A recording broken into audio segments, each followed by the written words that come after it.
The Medicine Hat and District Germans from Russia Society is committed to recording first-person accounts of the immigrant history of Germans from Russia and Eastern Europe. Today, January 21st, 2017, our interview is with Otto Gross, an immigrant from Bessarabia. Mr. Gross is a charter member of our society and a knowledgeable student of the social history of his family in Bessarabia. My name is Ted Brim, and I am pleased that Otto has agreed to grant this interview. Thanks, Otto. I understand that you were born in a village area in Bessarabia. Could you describe that a little bit? Bessarabia, Romania at that time. Yeah. And the village was Kulm, K-U-L-M. Mm-hmm. Kulm. Yeah. I was born there in September 1932. I was the second child of my parents, Otto and Pauline Gross. Mm-hmm. And what was it like in that area? Was it a farm village where people farmed outside the village? Yeah, I would say over 90%. They were all farmers. Mm-hmm. There were some blacksmiths and carpenters, but not too many industries whatsoever. What brought the Germans into that area, which was Bessarabia originally? Well, originally Bessarabia was taken away from Turkey by the Russian Tsar in 1812. Then in 1814, he opened that country up for homesteading.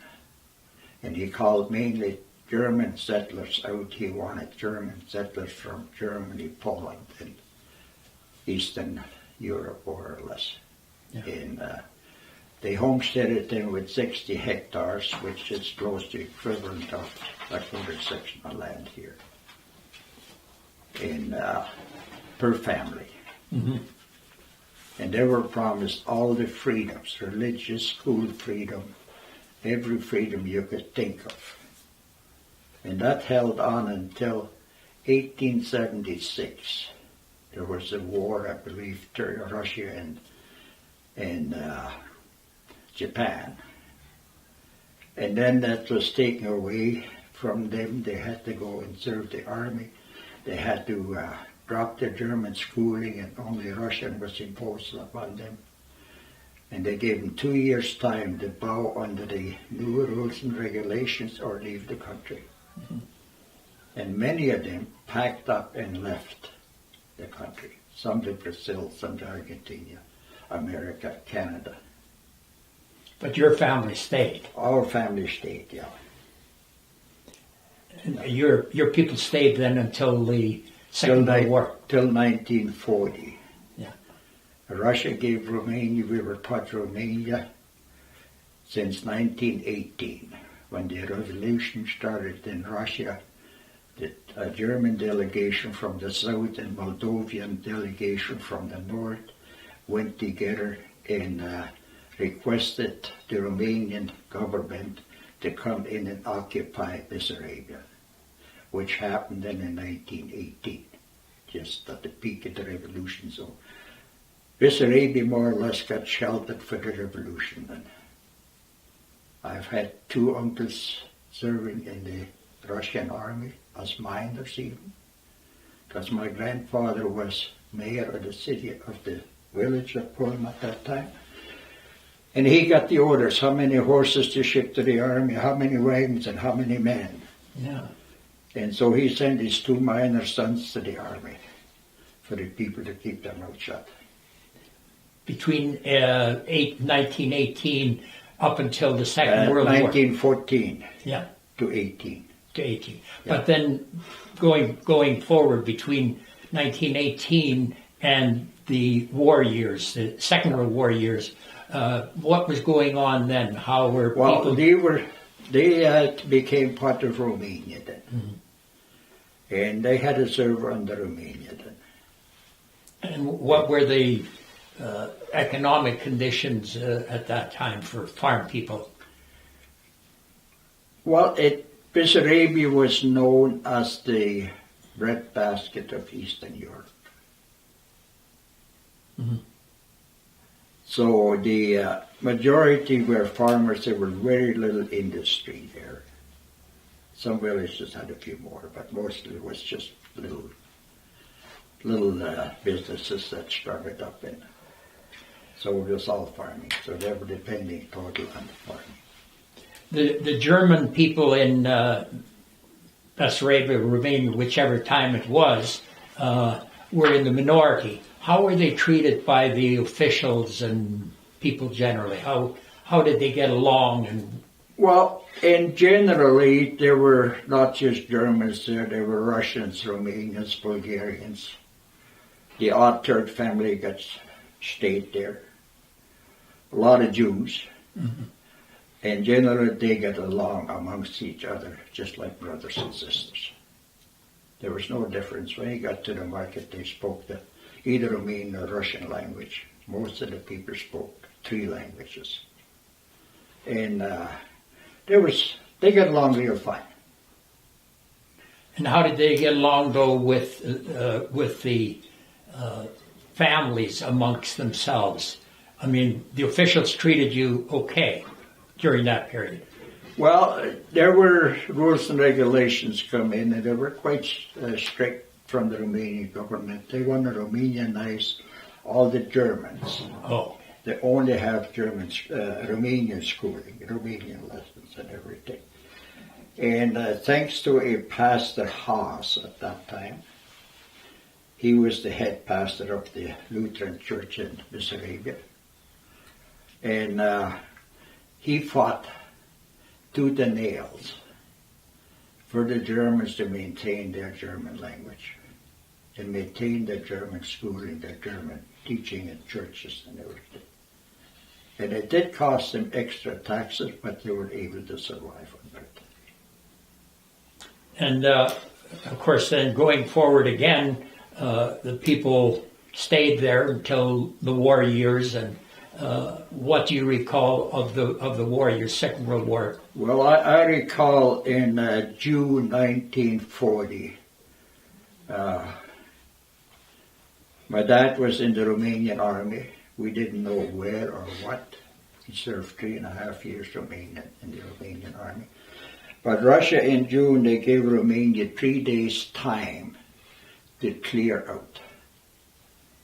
And they came in June. The Russians and the Romanians were no match for them. They were still pulling the camels with horses in. The Russians came in with tanks and big vehicles and what have you, heavy equipment.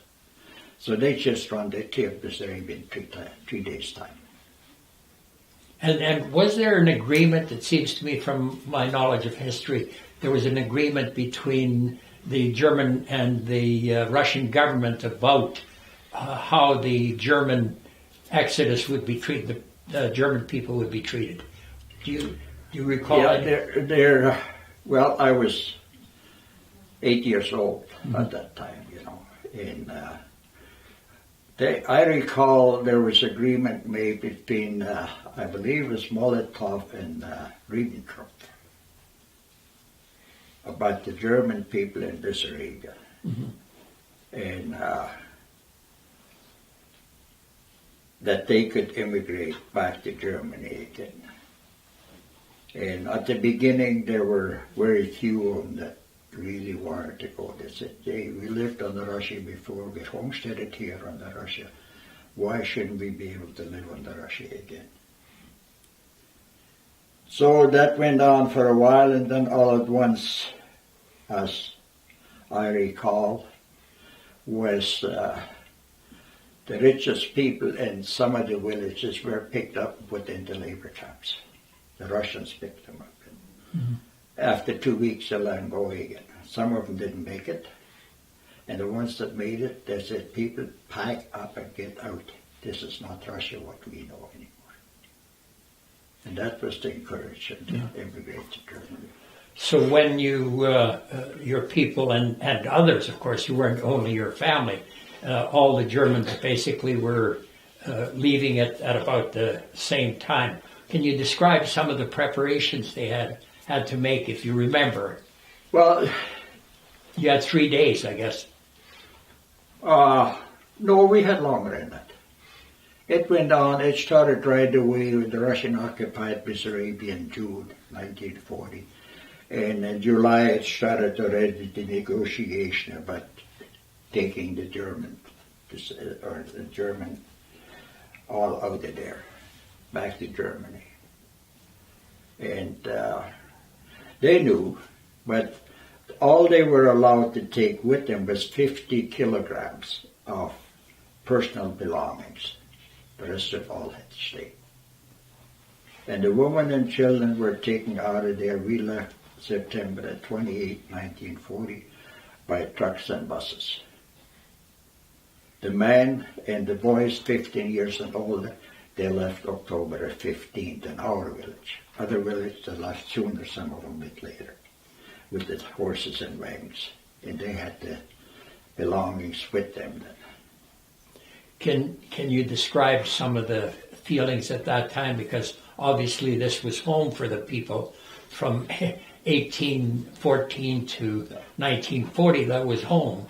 What were the feelings like? Do you remember any of that when people had to move on? Well, I can tell you my personal feeling. I was 8 years old and I was happy. I never had a ride with a truck or a car or anything in my life. I was always, now you get a chance to take a vehicle ride. Well, I was happy and jumping around and running around the truck that we were hauled out with till the big bang rang the first gong. And I was down on the ground. And I grabbed onto the grass and I hung on to this as I'm not leaving. Mm-hmm. Do what you want. And then I remember 2 German soldiers packed me and threw me up on the truck. I don't know who held me or what. I don't know nothing until we got on the boat in Gallows. So the people really had no choice. It was, no. You had to go. No. Well, there were about 97,000 that left. So that trek into what was then Germany, probably into East Germany was the intent. Did the people have any idea where they were going? No. They had none? No. So they were put into camps in Germany, and we were in 2 places. The one was in Miltenberg, and they emptied a big high school there for the Germans to stay there. And then just before Christmas, we were transferred to Wernick, which is near Würzburg or south of Hanover. And that's where we met our dad again. He was in the Romanian army from 1938 until, July 38 until 1940 December. We didn't know a thing about him whatsoever, where he was or what. Where was the front at that time? I mean, well, there was no front at that time. Poland was occupied. Yugoslavia was occupied. Hungary joined the Germans. Mm-hmm. Romania were with the Germans. Mm-hmm. So there were no fighting going on. No shots over your head. The Russians, no. They were actually, they signed the non-aggression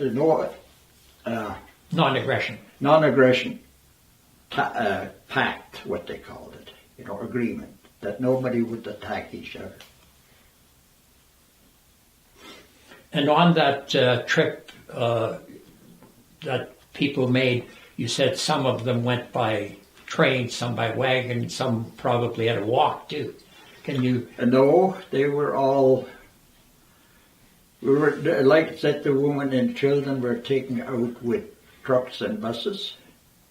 The men and the boys with 15 years and older, and the men, they came with the team of horses then. But 2 weeks later, approximately. But the team of horses and the wagons were taken over by the Russians in Galatz, which is Romania, where the Donau runs into the Black Sea. Mm-hmm. Was there any leadership on that when they were on that trek, or were you just everybody for himself? No, you've had, there was a fellow by the name Broneski. And he was more or less the head leader of the Bessarabian German peoples. And he did the head negotiating and things like that, you know.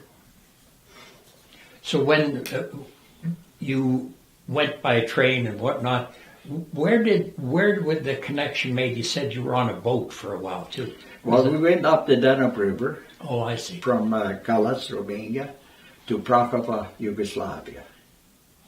Now, how long that trip took, I don't know, because I don't remember a thing from that trip. Yeah. And I came to again just before we got taken off the boat. From what your parents and others said, how were you treated in those other countries that you went through, or was there any? Well, there were no contacts. You were out on the Danube River on the water, and that was it. Off, yeah. And in Yugoslavia again, in Prakova, there were no contact with the civilian except some Germans that lived in Yugoslavia, in the area.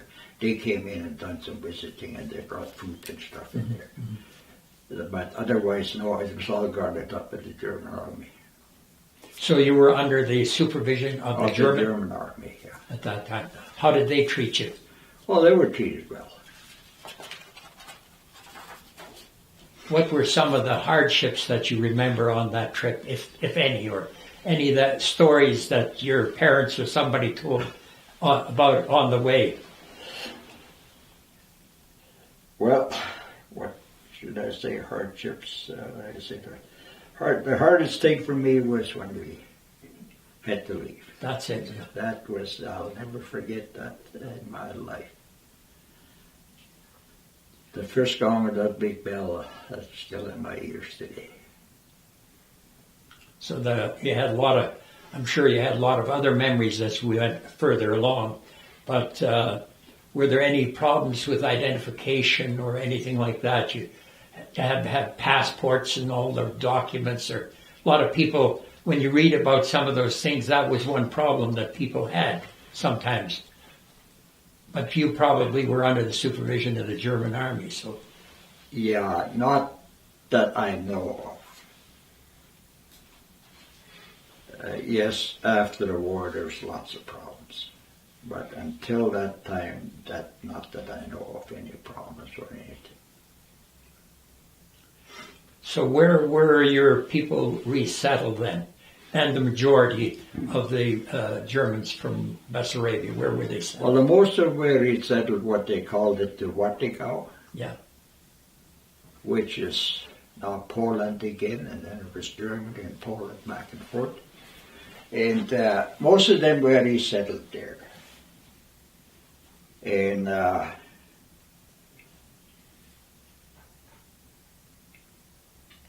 we were put in. The Polish people were taken out, and some people that got in that the beds were still warm when they got put in. So there must be some stories on the other side of that movement, eh? Yeah. That we wouldn't want to hear either. Some people, some of our Bessarabian people couldn't take it. They ended their lives. They just couldn't. They wouldn't do that. Well, they couldn't take it. Yeah. Yeah. So that was some of the condition of the resettlement. What was it like then when you got into those places? It was probably farmland, right? Yeah. And did when you moved in, or you or other families moved in, did they start farming the land right away? Yeah. You had to take it over just like this is your own. It's not all of it. The rest of it you get after the war. Some people got more, some depending, you know. But I know my dad got only about half of what he did had there, and he says, well, when the war is over, you get the rest of it. Mm-hmm. Well, yeah, he did. Yeah. How did the local people react? Like the Polish people, obviously. And generally, I got to say the older ones that were up in the 50s and older, most of them spoke good German. They had all German schooling and stuff, you know. And And the average, we were trained not to get along with them as kids already. And on the average, they got along good. Kids always manage to get along somehow. Somehow.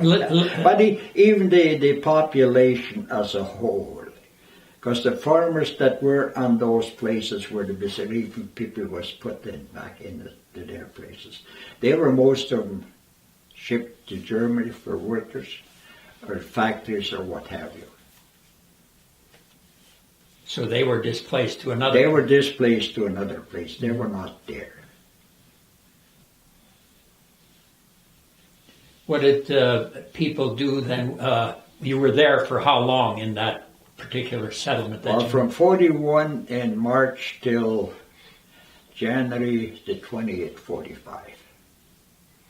But then during that period, there must have been some action on the war front. Or was there any back and forth between? Well, put it this way, most of the Bessarabians that were 18 years and older, unless they were up in the high age already, they got called into the army. Again, no choice. No choice. And over 10% of them got killed.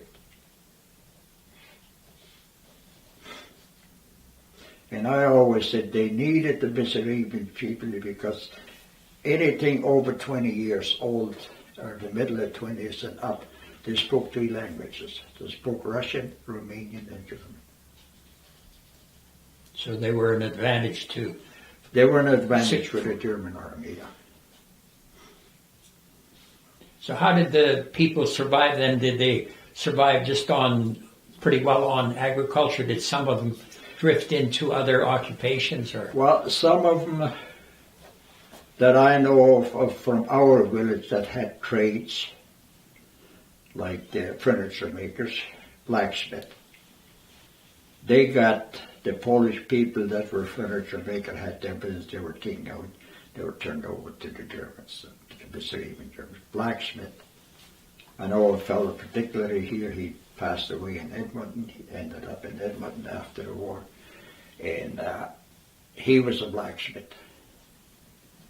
And he got a blacksmith again in Wartegau, near Posen there.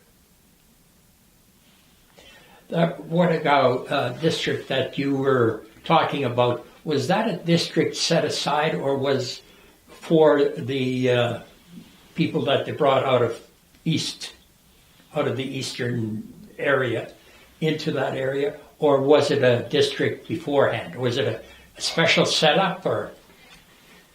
No, I would almost really thinking back, and I was doing a lot of thinking on that. The Bessarabian people were spread all over the Wartegau. Some of them ended up in Gdansk, some of them stayed in Germany. And when I really got back to it and put more thought into it, that I kind of suspect that the German peoples were resettled on farms that were before Napoleon, the East Prussia at that time, that they were German names on those farms. Possibly the same names that were put back on again. Because we were spread all over. And I got that one when I found out where the Gross family originated from. And they came from Góra, Poland, which is southwest of Posen. Mm-hmm. And that's when I kind of thought, well, gee, we were only that far away. From your original? From the original. Mm-hmm. So, was there a name Gross on that farm that we were put on? Or wasn't it? I don't know. Mm-hmm. And other ones were settled in different counties, different areas. Some of them got settled near Gdansk. Some of them, which is now, it was East Prussia at that time. Now it's Russia. Some of them were settled there. Mm-hmm. So I kind of would take it that I might not be too far wrong that the German peoples were resettled on farms that were in German names or the same family names before Napoleon's time. And in that period that you were there in Botagau, there were all kinds of people from South Russia there too at that, because they came out in 41. They came out in 43. The first one showed up, and that's where they called them the Volga Germans. They were mainly Mennonites. And weren't there any from from Odessa region, the south part? Not that really. I can't say. There might have been. Yeah. There might not. I don't know. But there were other Germans that came in during that time. Yeah. Okay. Yeah. So 1945 or thereabouts, again on the move. Why were your people moved, and what was behind that? Well, we had no choice again, and really, I think I talked to you on that too. That a friend of mine, his dad,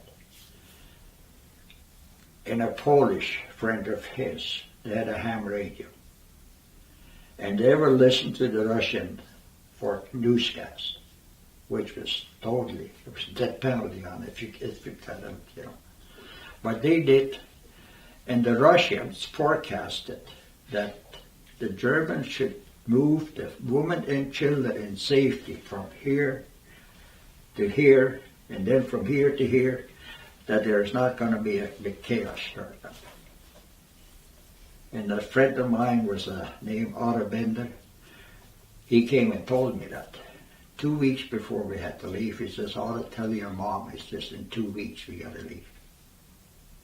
I says, "You got to be kidding." "No," he says. The week after, he came again. He says, "Tell your mom, next Saturday we got to leave." Mm-hmm. So then I told my mom, and she just went beat me up. Mm. He says, "There's no way." You know. I says, "Okay."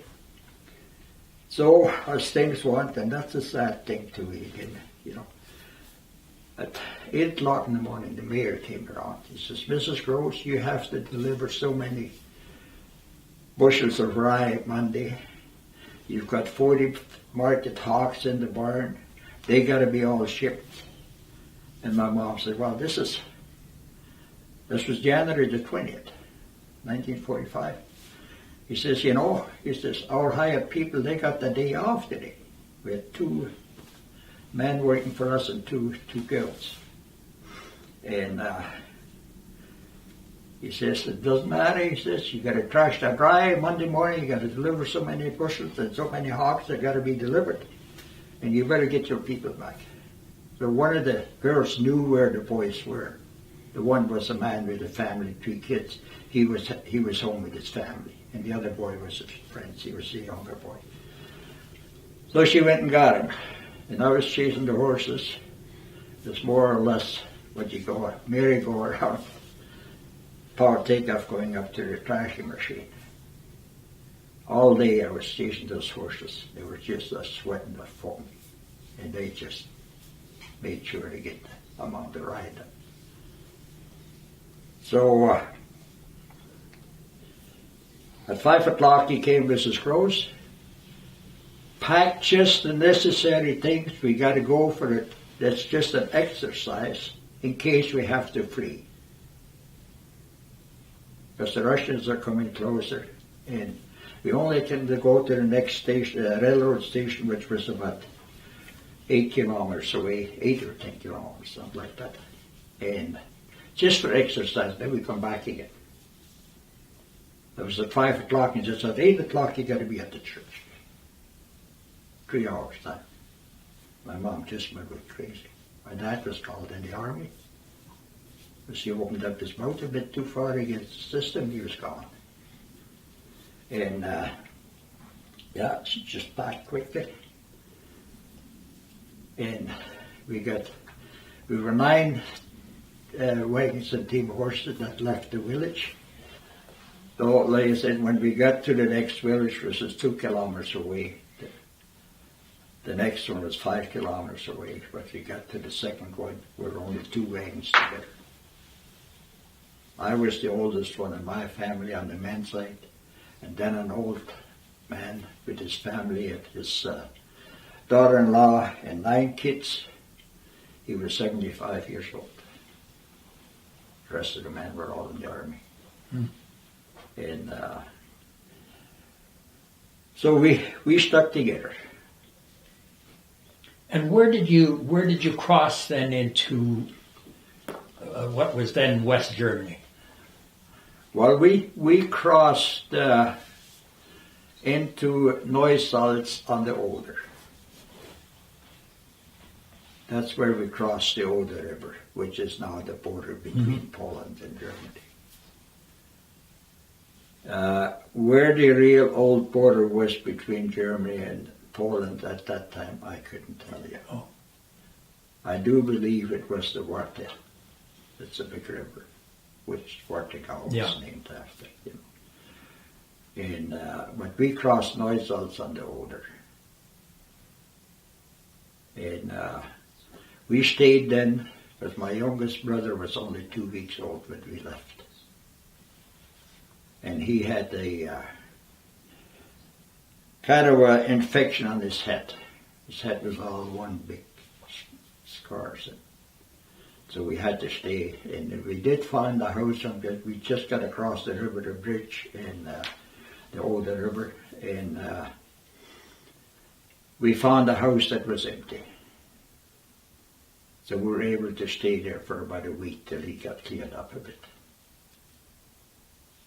And then we left again from there. Was your family was probably, from what you've heard from other people from Bessarabia, was probably pretty typical. They all had to make about the same movement. Yeah. I would say that's right across about the same as the Jewish, almost. Some of them worse, some of them a bit less worse, you know. But on the average, that was about it. But anyway, when we left there again, we ended up in Cottbus, and I remember one thing that Hermann Goering used to say: if one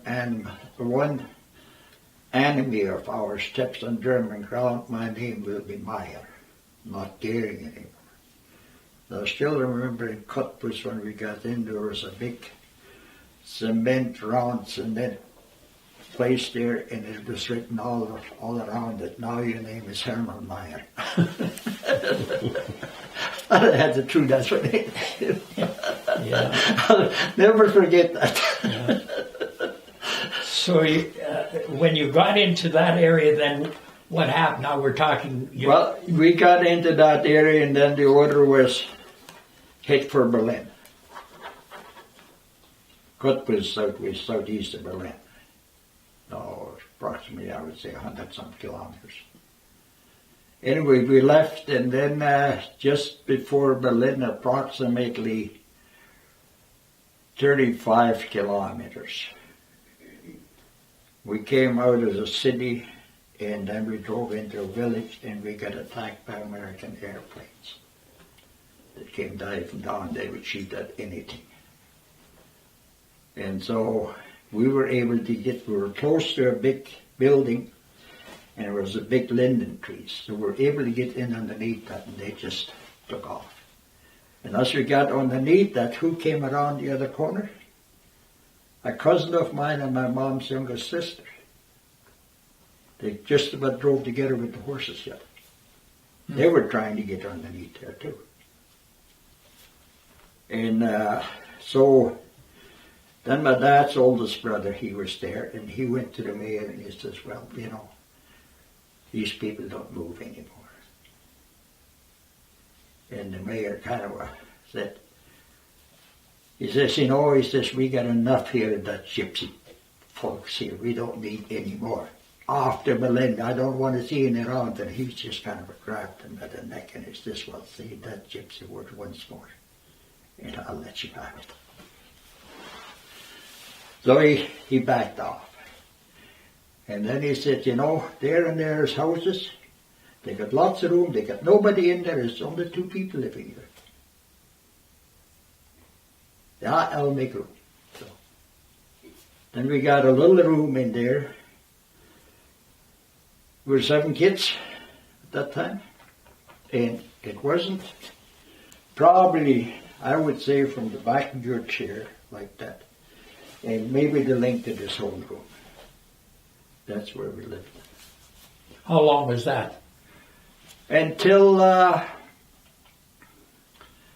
think it was until May 1945, shortly after the war was over. And then really relatives were trying to find each other, and then we found the next village away, approximately about 7 kilometers away, where my mom's 2 of her sisters were, and 2 of her sister-in-laws. They had found each other together already. And then some other people from our village, from Bessarabia, they had grouped together, so we moved there. And then we had the reasonable good living quarters. And what were your people doing then? What was your family doing then? Farming? Well, no, we just helped the farmers. Oh, okay. Yeah. So Helped you wherever possibly. so you weren't tied to the land. You were Well, we had nothing. Nothing. before. Yeah, We nothing. had nothing. Just what you could put little buns underneath your arm and walk. That was it. You know. And then we stayed there, and then my mom's oldest brother, he came over. He was released from the English war prison. He came over to get his family. So he came one morning early, and I had lower body typhus at that time. And I was that far. Anyway, he came in and he says, Otto, I don't think we'll see each other again. And then he went to his family, and next morning they left before daybreak. At 8 o'clock the Russians were coming and looking for him, but he was gone. Anybody that the Western Allies released from war prison came over into the Russian zone. A good portion of them got captured and put back to Siberia. That's another story. That's another story. That's a long one. Yeah. In a way, you were But there. anyway, and then shortly after that, we got a letter from our dad, and he was in southern Germany. He was a war prisoner in American, an American war prisoner, for only 2 weeks, and then he got released because he was a self-employed farmer, and they were looking for someone. He applied for it. He got the position to look after a farm for 2 elderly people there. So you moved there. No, we moved in 18th of December. We uncles of mine and some other men from our village from Bessarabia, they went and rented some freight cars, rail freight cars, and we were supposed to be shipped as freight to Hamburg. When we got just before what they called it, the zone borders between the Allies and the Russian zone, occupied zone in Germany, the Russians stopped that train, opened every boxcar up, and there were all people in there. So we all got taken out of there, and we had to go through a registration. And so we stayed about 4 days there, and till we got the registration through and everything, you know. And my grandmother from my mom's side, she needed help, and an uncle of mine, he needed help. And then the English Army Red Cross or ambulances came over and picked up the people that needed help. And for every 2 people, they had to take one healthy one along to help them over in the west side. So they took my sister along, the oldest sister, and the youngest sister. She was a twin. Her brother just passed away before we left. And so I said to her all the time, I says, Lily, I says, we're going to Daddy now. He says, no, I'm not going to Daddy, I'm going to Willie to play with the angels. That was her thing. So they got picked up 2 days before we were able to get through. We got through then on the 18th of December at 4:30. At 5 o'clock, the Russians closed the border. We just walked across. So now you're... Then we were in it, which was called Friedland on the Line. It's still a camp, refugee camp today. Yeah. It's still operating today as a refugee camp.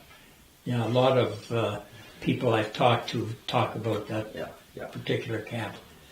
And when we came across, well, my sister had passed away. So we buried her, and then we were shipped out to direction Hamburg, north of Hamburg. It's a whole area. And we stayed there over Christmas, and then in March, our dad was able to find us and came up to pick us up and took us to southern Germany, to the place where he had managed to farm. So how did when you got then into Germany proper, at least to the western side, how were you treated by the German population? Sometimes I've read some history that one didn't treat the other too well.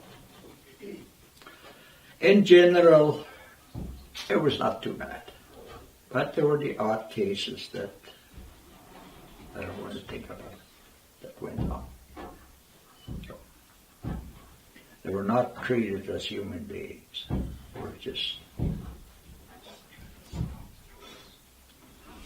So you were now, let's use the word free. And what did you do then until or before your move to Canada? Well, I finished grade 8, and I got to go back there. All my schooling in my life was grade 1 complete. Between grade 1 and grade 8, the longest I had 3 months schooling in grade 8 at the end of that school year. Then in 1946, I was 13.5 years old, I had earned my own living. So I started apprenticing as a cooper, barrel maker. And that's my real trade, is cooper. Yeah. They don't make many of those anymore around. No. Anyway, so let's go to the point where you made the choice to come to Canada. What was behind that? Did you have to move, or? No, we didn't have to move. That was a choice that my parents made. And the kids had no say in it, because unless you're 21 and older, then you had until up to that. He didn't. But anyway, it was, Dad always wanted to go farming again.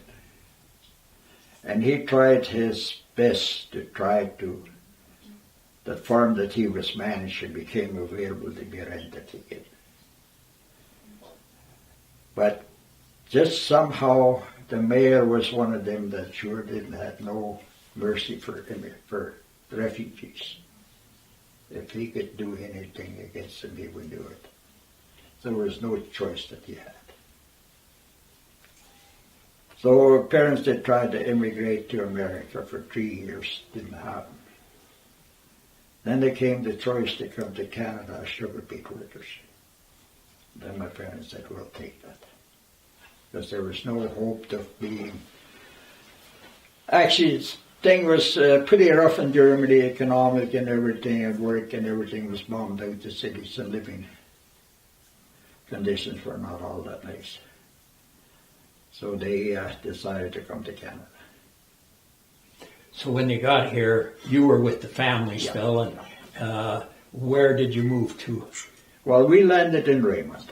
East of Raymond, between Raymond and Sterling, out in the countryside on a farm for sugar beet workers. And I'll never forget that too, when the farmer came and picked us up at the railroad station in Lethbridge. And then we were halfway to the farm, to Raymond. And our mom said, he just cried out loud, he says, "Children, now we're going to have a heimat again, a home again." And the word Heimat means something, to German from that area, no? Yeah. So when obviously your mother had that reaction, what was your reaction to the land when you got here? Well, or to the country, I guess. I kind of liked it.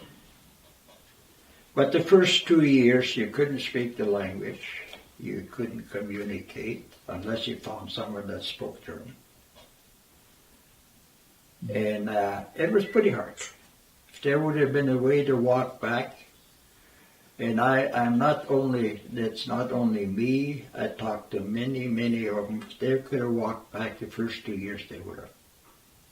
But then after 2 years, you got to know the language. You got to start getting jobs here and there. And you've seen a different future, a picture turned around that looked promising. How did the people treat you generally, other than the fact that you couldn't speak the language? But I mean, how were you treated by Canadians? Actually, pretty good,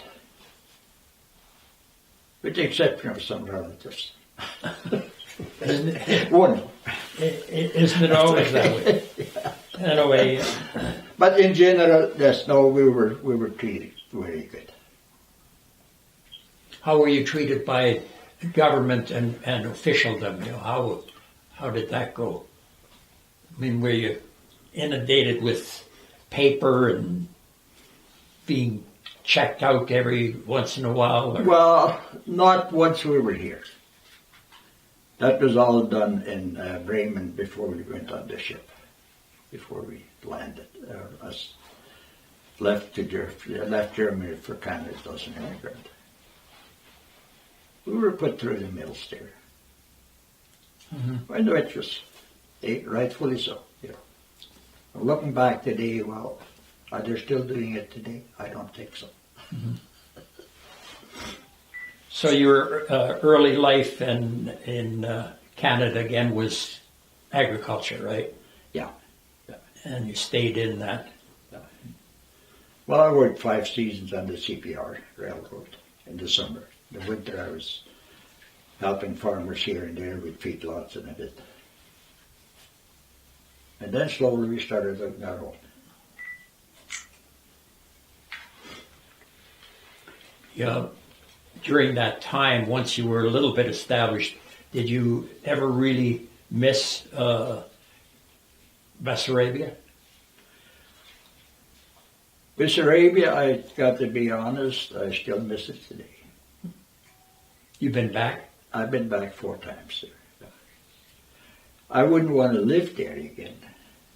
But in the heart, it's still your birthplace and it's still your home.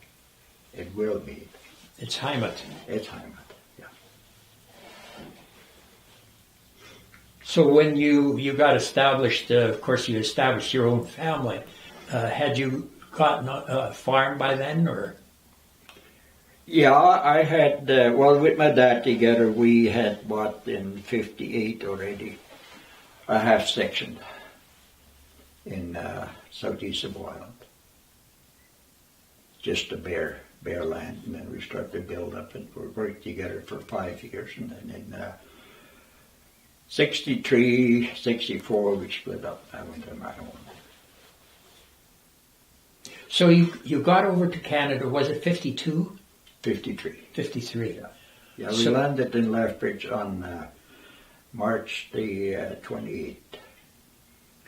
So 53. Your family did quite well to have bought some land after about 4 or 5 years here, eh? Yeah. Well, we rented some. We worked 3 years for the same farmer in the sugar beets, near halfway between Sterling and Raymond. And then in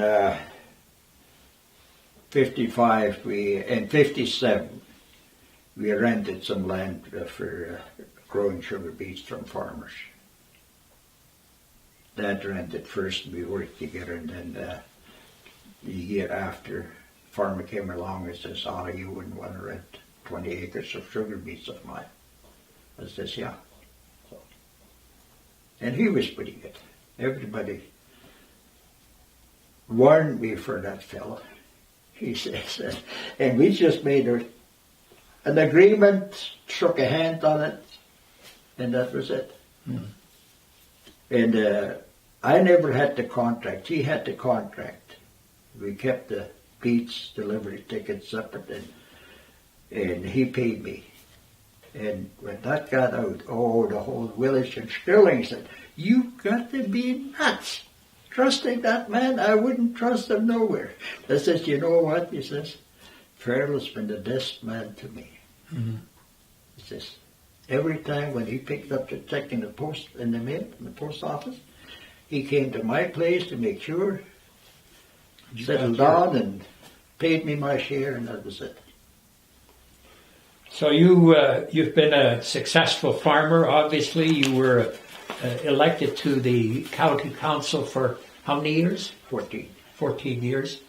And I was out on the irrigation board for 12 years.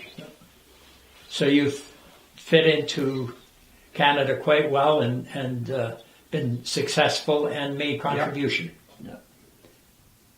One of the things that I did want to ask you about is, you've mentioned Bessarabia and your feelings. What about the traditions from there? Did you bring any of the traditions, and what have you maintained? You obviously kept your language. You can still speak the German dialect of your own. I still speak the German. I still speak the dialect of Kashups. Yeah. and the Schwabish. Yeah. I do that too, but Kashups is my mother tongue. Yeah. Do you have any holidays or festivals that are special to you as a result of what was in Bessarabia? No, we more or less had the same holidays when it comes to the Christian holidays. Other than national holidays, each country is different. Yeah. But you didn't have any special? No. And food, you said before, was very important in the kitchen. The kitchen, you kept all the traditions. Yeah. What about celebrations? Do your people have any costumes or anything like that? Any special festivals that are? Well, the Bessarabian people as groups, yes, they had girls and they had their special customs on the Easter and the holidays, and the boys, they had their own uniform, stuff like that, But you didn't bring any of that over here? No. What about songs and poetry and that kind of thing? Did you? That one, yes, we did. You brought some? Yeah. Don't ask me which one. The wife knows more than I do. Okay. Is there anything else you wanted to add?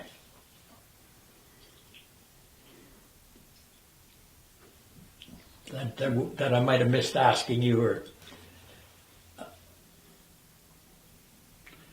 Well, I would say, gotta go back to my own family, and we had, my wife comes originally from the Gdansk area, and we got to know each other here in 57 when she came over, and then 59 we got married. We had 6 children, 4 boys and 2 girls,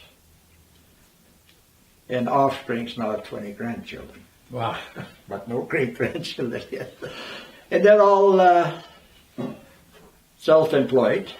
All got their own little businesses, and the 2 oldest boys are farming. The second oldest one took over the farm that I established here in Bow Island, and the oldest one, he moved up to Fort Vermilion. You mentioned up there. You mentioned your wife is from Gdansk. Yeah. Was her story similar to yours? The refugee side of it, yeah. Actually, probably somewhat worse yet than mine. Because they stayed there and they got run over by the Russian army. And they were almost a year there yet. And she doesn't really, well, she was 6 years old then. You know. No, not even. Not even. She was born in 38 and that was in 45, 7. Yeah. But 7 years old. And they came out of there in 46. They were deported then with open train cars back to Germany. Well, Otto, I really appreciate the fact that you gave us this interview. We are very pleased with it, and I'm sure that it will be important to somebody in the future when they're looking at what was that like for people. And I think that your story is fairly typical of the Bessarabians and not too different from others that came over as refugees after the war. No, I would say not at all. They're all similar, and like I said at the beginning here, some of them are worse, some of them are less worse. But on the typical side of it, it was pretty well went through all the same situation on the average, you know. Thank you very much.